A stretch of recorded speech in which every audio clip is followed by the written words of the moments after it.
Welcome to this description of Program 2, Contagion. So first thing is to go find the description of it. So if you go to the course website, on the left-hand side, we have the link for Contagion. You go there, there's a description, quite a bit of detail at the top, general idea, example of running the program, and some more details on the bottom of requirements and suggestions and steps.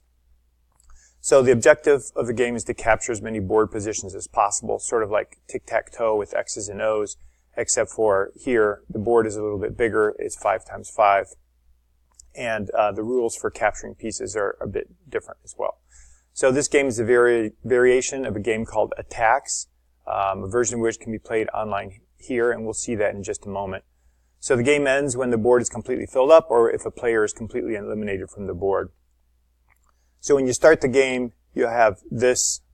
The board will be displayed, and then you're prompted. So it doesn't always display the instructions. You have to enter I, and if you enter I, then in fact it will display the instructions. The instructions here explain a lot of the detail of a game. So you don't play against a computer.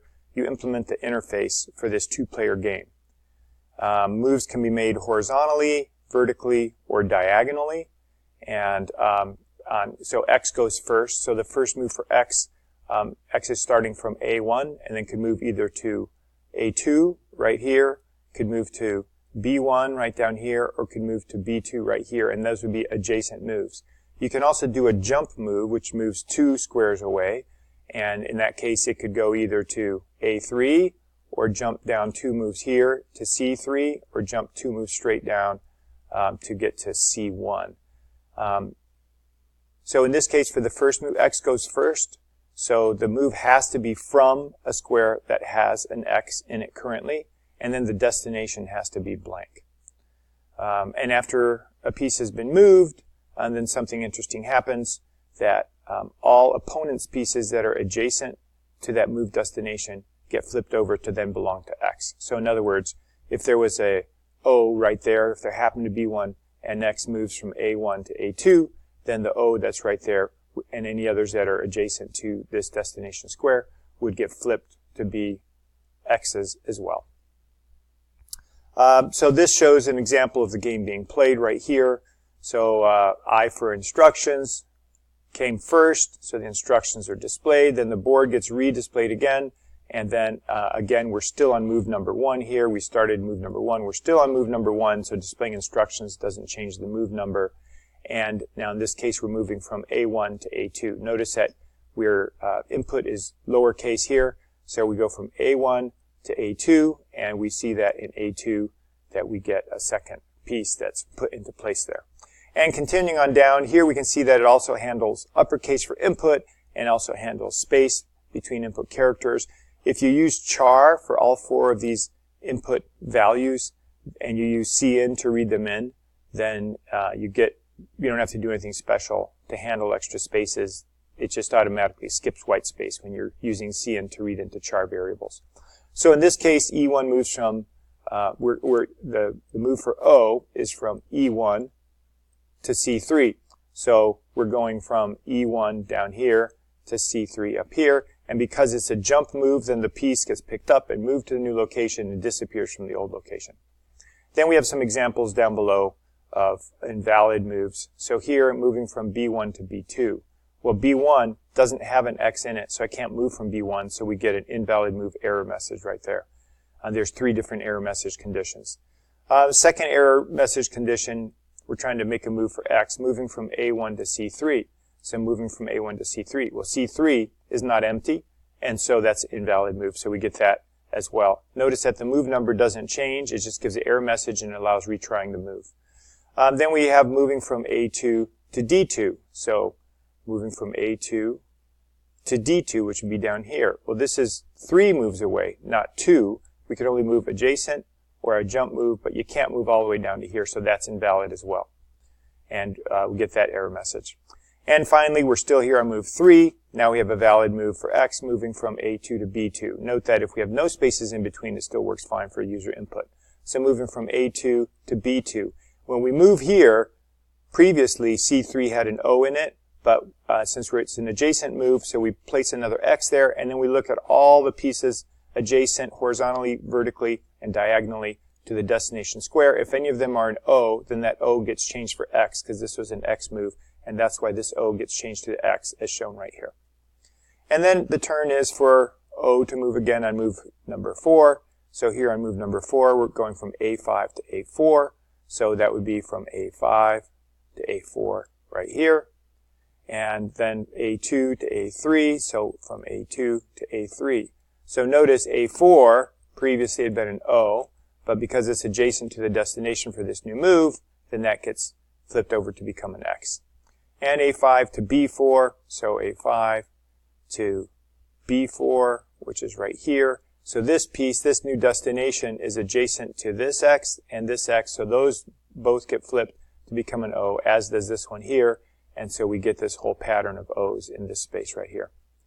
And then X at any point for exit is a move as well. There's also input of P to pass later on in the game. There could be a situation where you have no valid moves, you have to pass and wait for your opponent to make an opening for you to make some move or jump or something like that to open it up. When X is entered for exit, then the program compares the number of pieces for X and the number of pieces for O's and gives a message either X wins, O wins, or tie. And that's the basic game. Up here at the top, there's also a link, classicgames.com, attacks.html. And if we take a look at this, it's something similar, so it's in French. Even if you set this to be English, some of the instructions are still in French. So there's 2 players. So here it's player against the computer. So this is the option that we want right here. And we can start the game. And so we are the rubies here. So if we click on this and then click on the destination square of where we want to go, we could go right there like that. And then the opponent makes a move. And let's say if I keep moving again in the same direction like that.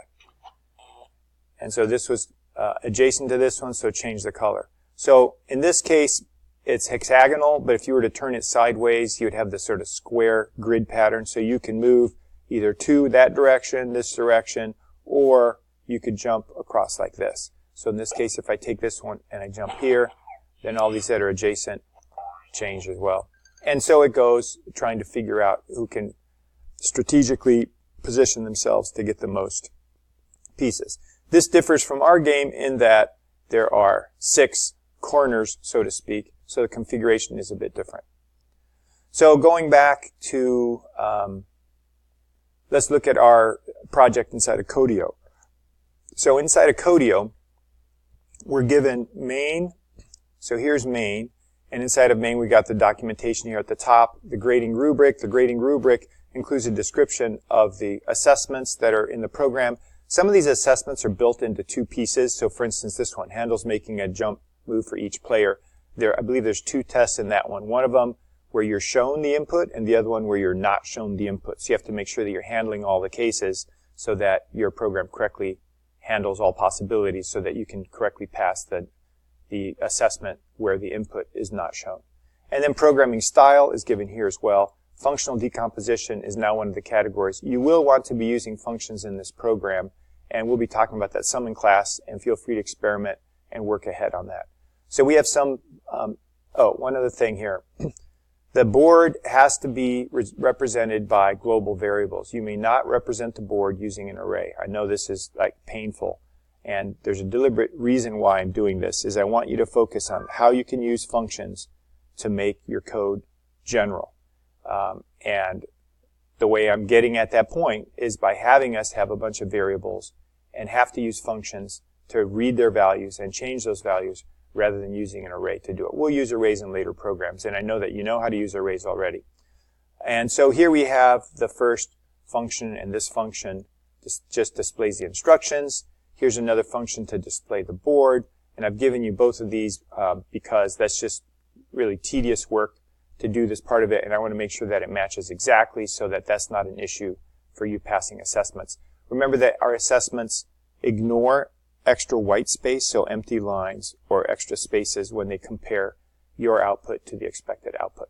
And then the main part of the program down here, we initialize all the global board variables. So this goes left to right, so P1 equals P2 equals P3 until it gets all the way to the end, and at the end, it stores the blank into P25. Remember, an assignment statement returns the value being assigned, so this operation right here also equals the assignment statement, which then gets stored into P24 all the way down the line. All the variables end up being initialized to a blank. So when they get printed out on the screen up here, printing, when I print out the value there, it's just going to print a single blank square. And as we make moves, these variables that correspond to these positions, so for instance, P1, that's what's going to get printed right here in this position. That's a blank, so we just get a blank. But later when moves are made, that would be an X. And actually, we initialize the corner positions, the upper left, lower right, upper right, and lower left, to be X's here and O's here, and those are set right here. So there's other variables that will need to be set in your declared and set in your program. And then here's the main loop. And in the main loop, I gave you some of the beginning pieces where you display the board, you read in the user input, and I'm using current row. So there's the current row and column, and then there'd be the destination row and column. And I've only given you the variable for the current row. We use that to read in the first value if it happens to be I or X, or actually P as well. Then that's where it gets stored, and you check those values first. And if it's an I, you display the instructions, and then continue. Continue takes you back up to the while loop here. And similarly for X, it exits the program here by breaking out of this loop and taking it down below here. And you'd have to add an option for P, and down here in the else is where you'll be writing the majority of the rest of your code, or having your function calls down there to do the rest of the, implement the rest of the program functionality. So here in Codio, as in the previous program, the solution is given right here. And so if you go up to Tools and go down to Terminal, and then within Terminal, to invoke that, you can't edit this. It's an executable file. We do ./solution to run it. And now we're running the same program here within Codio, and we can try it. So I would give us the instructions, and then we can go from A1 to A2, and then now the move is the move for O. So we could go from, let's say we have a jump move. So we're going to jump from A5 over here to A3, which would then change this one from an X to an O. So we can illustrate how that works. So A5 to A3 is a jump move, and we see that this switches to O, and so forth. So you can play with this and see what it's supposed to look like and how it works in your program. X to exit, and we're back out there. Here is a copy of the starter code. I know for some of you in experimenting, then you make a mistake. So there is a link to this at the bottom of the program description on the website, and then I actually included it here as well. So if you make a mistake, you can go back and look and see the comments and the portions of the code that I already supplied for you. So main is the starting point of code that we already looked at. Here's a copy of it. So these two, when you start, are identical. You could also go up here to File, do New File, and make something called Backup if you wanted to save a version of your program. And you can just leave that there. It doesn't matter. Here inside of Run, our configuration for the Run command is expecting main.cpp. So if you have other files that you created and put in here, that won't bother anything, because main.cpp is explicitly the file that we're looking for this.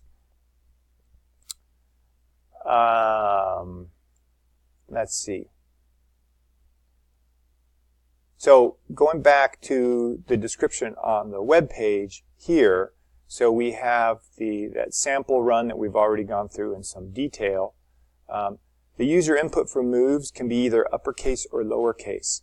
If you're not sure how to do this, you should see my solution to this program. If you go to Piazza and go to the resources, so here's question and answer that we usually look at in Piazza. But you go to the resources tab.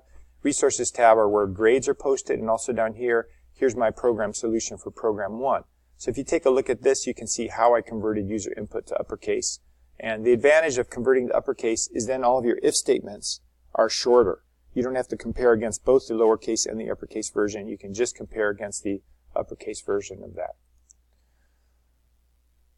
You need to handle the 3 error conditions, and more details given below on that. And you may not use arrays anywhere in this program, but must declare 25 variables, P1, P2 through P25, to represent the board. So all gameplay must use these variables. They should be global, so you don't have to pass them as parameters to functions. These are the only variables that could be global. You could have other global constants, but you can't have global variables for reasons that we'll talk about in class. And the reason I'm as I mentioned before, you may not use arrays as I'm trying to emphasize how we use functions to break down a problem into pieces.